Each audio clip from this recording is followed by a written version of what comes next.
So can we just clear this up once and for all? We're all here, we're all under oath.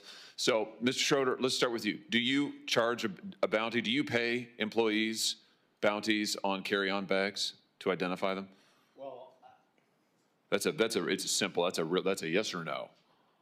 I wouldn't characterize it as a bounty. Do you charge them, do you pay your employees a fee? Do you incentivize them to go pick out bags from people getting on planes and kick them off the flight? Just yes or no? We charge them an incentive. Okay, that's a yes. Mr. Klein?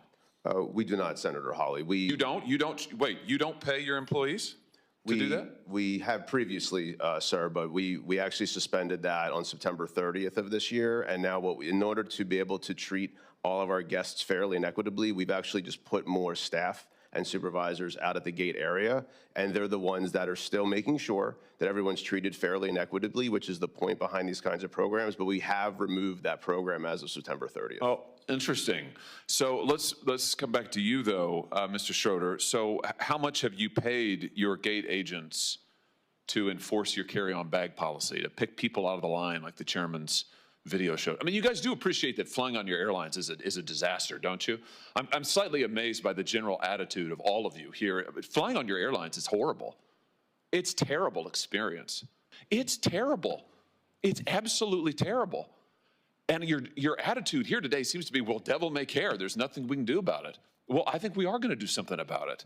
So how much have you paid people to pull out customers who are in line with a bag that's 2 centimeters too big, Mr. Schroeder? Well, we recognize this is a hard job, and so therefore we incentivize them to do that. How much? It's $10 per bag. Wow, $10 per bag. And I think, Mr. Klein, you and Mr. Schroeder, your airlines cumulatively have spent $26 million paying gate agents between 2022 and 2023 to catch passengers whose bags are a little bit too big. $26 million.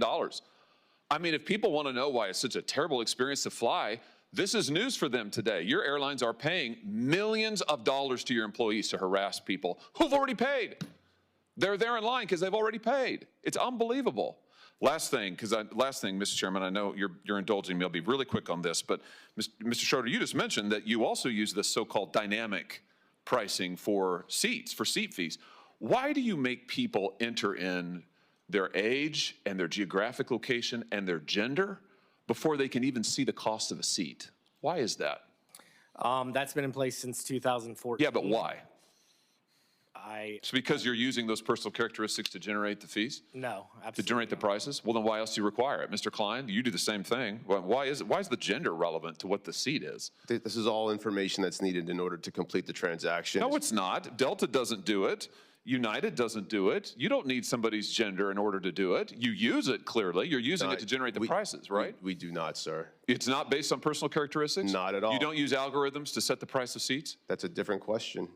So you do use an algorithm and you do make them enter all their personal information? What's your definition of algorithm, sir? Oh, for heaven's sake. Well, because algorithms... Algorithms are ways for people to be able to come up with calculations, which is a faster way. It's more efficient than a human being doing the same exact work. So, you know, I'm trying to answer your question, sir, in all sincerity, and I don't know how else to answer it.